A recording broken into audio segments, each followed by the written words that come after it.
बहुत समय पहले, जब सृष्टि नई नई थी, देवता और दानवों के बीच युद्ध का सिलसिला कभी खत्म नहीं होता था।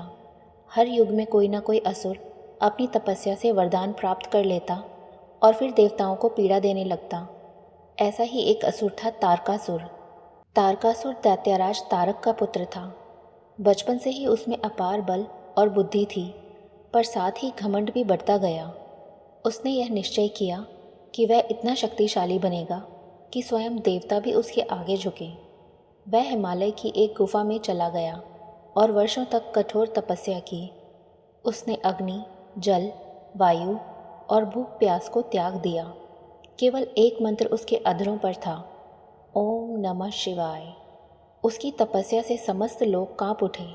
देवता चिंतित हो गए कि यह असुर कहीं और बड़ा संकट न बन जाए। अंततः भगवान शिव प्रकट हुए। उनकी जटाओं से गंगा बह रही थी, नेत्रों में करुणा और मुख पर सौम्य मुस्कान। शिव बोले, वत्स तारकासुर, कहो क्या चाहते हो तुम। तारकासुर ने कहा, प्रभु, मैं अमर होना चाहता हूँ। मुझे कोई भी देव, दानव या मानव ना मार सके। भगवान शिव शांत स्वर में बोले, तारकासुर, जो जन्म लेता है वह मृत्यु को प्राप्त होता ही है।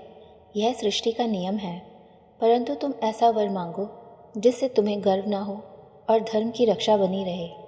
तारकासुर ने थोड़ी देर सोचा और बोला, तो प्रभु, मुझे यह वर दीजिए कि मुझे केवल आपके पुत्र के हाथों मृत्यु मिले, क्योंकि आप तो योगी हैं, विवाह तो आप कभी करेंगे नहीं।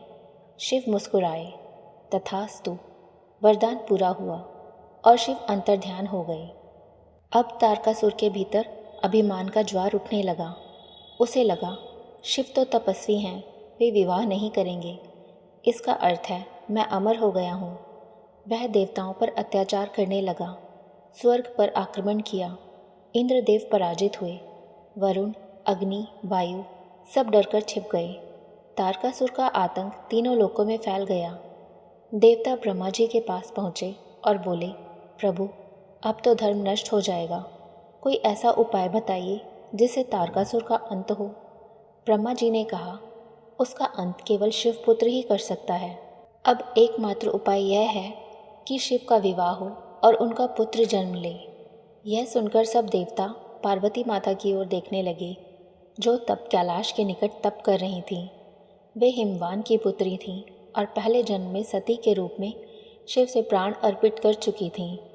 इस जन्म में वे पार्वती बनी थीं और शिव को पुनः पाने के लिए कठोर तपस्या कर रही थीं। उनकी तपस्या से प्रसन्न होकर भगवान शिव ने उन्हें स्वीकार किया।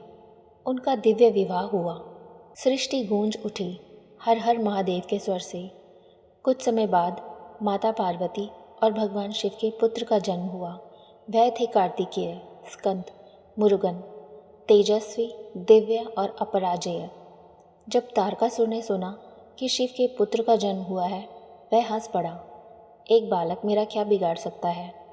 पर वह बालक कोई साधारण नहीं था। जब कार्तिकेय युवावस्था में पहुँचे, देवताओं ने उन्हें सेनापति बनाया। उन्होंने तारकासुर के विरुद्ध युद्ध की घोषणा की।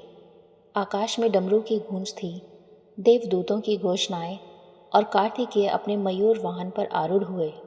दोनों सेनाएं भिड़ी। देवों और दानवों का भयंकर संग्राम हुआ। तारकासुर ने अपने अस्त्रों से आकाश को अंधकारमय कर दिया, पर कार्तिकेय के भाले से निकलती अग्नि ने उसे भस्म कर दिया। अंततः कार्तिकेय ने अपने दिव्य भाले से तारकासुर का हृदय भेद दिया। आकाश में जय घोष हुआ, जय स्कंद, जय महादेव पुत्र। तारकासुर ने अंतिम क्षणों में भगवान शिव का ध्यान किया और कहा, प्रभु, अब मुझे ज्ञान हुआ कि कोई भी वरदान अहंकार से बड़ा नहीं। मैं आपकी शरण में हूँ। शिव ने उसे मोक्ष दिया और कहा, तारक, तू पापी नहीं, केवल अंधा था अपने बल के घमंड में। तेरे अंदर की भक्ति अब पूर्ण हुई है। इस प्रकार भगवान शिव के वरदान और उनके पुत्र कार्तिकेय के तेज से धर्म की पुनः स्थापना हुई। तब से कार्तिकेय को देवसेना के सेनापति के रूप में पूजित किया जाता है और तारकासुर का नाम आज भी उस अहंकार का प्रतीक है जो भक्ति के बिना शक्ति में विश्वास करता है। धन्यवाद। ऐसी ही और कथाएं जानने के लिए हमारे चैनल को लाइक, शेयर एंड सब्सक्राइब करें।